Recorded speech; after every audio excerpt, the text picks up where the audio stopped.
So what if I told you that some of the most common and frankly cheapest supplements out there could be used in a whole new way to tackle a really stubborn health issue? Well, today we're going to break down Dr. Sarah Myhill's three-part protocol for what she calls an upper fermenting gut. Okay, let's kick things off with a fact that might actually surprise you. The top 25 feet of your gut, that's your stomach and small intestine, is designed to be almost completely sterile. Yeah, unlike your lower bowel, it's supposed to be a clean zone. And when that balance gets thrown off, it can cause a whole cascade of problems. So when these little microbes decide to set up shop where they just don't belong, they start fermenting your food way too early in the digestive process. And what does that get you? That feeling of being gassy, bloated, and just tired all the time. Dr. Myhill has a name for this whole situation, an upper fermenting gut. So how do we tackle this? Well, the strategy is refreshingly direct. It's a two-pronged approach, a real 1-2 punch designed to get things back in order. Here's the game plan. Part 1, starve them. You cut off their favorite food source, which is carbohydrates. Part 2, kill them. You actively go after the unwanted microbes with some specific tools. Now for this explainer, we're going to focus on 3 incredibly powerful and inexpensive tools for that second step. Our first tool is one you almost certainly have in your cabinet right now. But here's the twist. The key isn't just what it is, but how you use it. Let's talk about good old vitamin C. The principle behind this is so simple, it's brilliant. As Dr. Myhill puts it, contact kills all microbes. Think of it like a disinfectant wash for your upper gut. It's all about getting a high concentration to the right place at the right time. Okay, so here's exactly how it's done. The dose is 5 grams. That's about 1 rounded teaspoon. The timing? It has to be first thing in the morning on a totally empty stomach.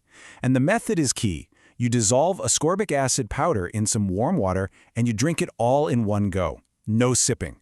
This sends a high concentration wave right through your upper gut. Now, you might be wondering, what kind of vitamin C? Sure, you could use the fancy, expensive, food-based capsules. But here's the thing.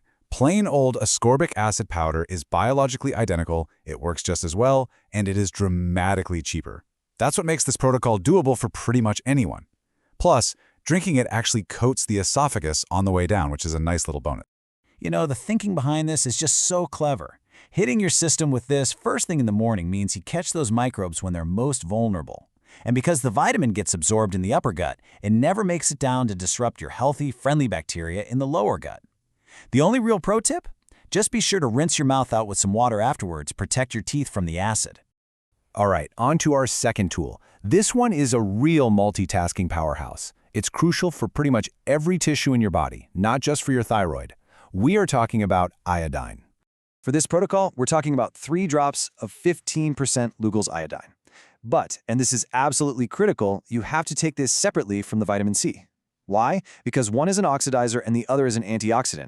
If you take them together, they just cancel each other out. So taking it midday is a really easy way to make sure that doesn't happen. Okay, I know what some of you are probably thinking right now. High-dose iodine? Isn't that controversial or even dangerous? That's a fair question, and it's a big one. So let's get right into it. In the source material we're looking at, Dr. Myhill addresses this head-on. She suggests that a lot of the controversy surrounding cheap, effective things like iodine is actually driven by a profit motive. As she says, a patient cured is a customer lost. So let's talk about safety, because that's what matters. The #1 rule is, the sicker you are, the slower you go. You have to start low and go slow. If you're quite unwell, maybe you start with just a single drop in water or even just a sip of that water and build up very gradually. Your body will adapt, and the source material is clear that any excess iodine you don't need is just safely passed out through your urine. And that brings us to our third and final tool. And honestly, this one might be the cleverest of the bunch. It's a sulfur compound with a really unique dual action. This is where things get really cool. MSM, that's methyl sulfonium methane, is like a smart bomb. In the oxygen-rich environment of your upper gut, it acts as a microbe killer. Bam! But then, by the time it travels down to the oxygen-poor lower gut, it completely flips its script and becomes a prebiotic. It becomes food for your good bacteria. How smart is that?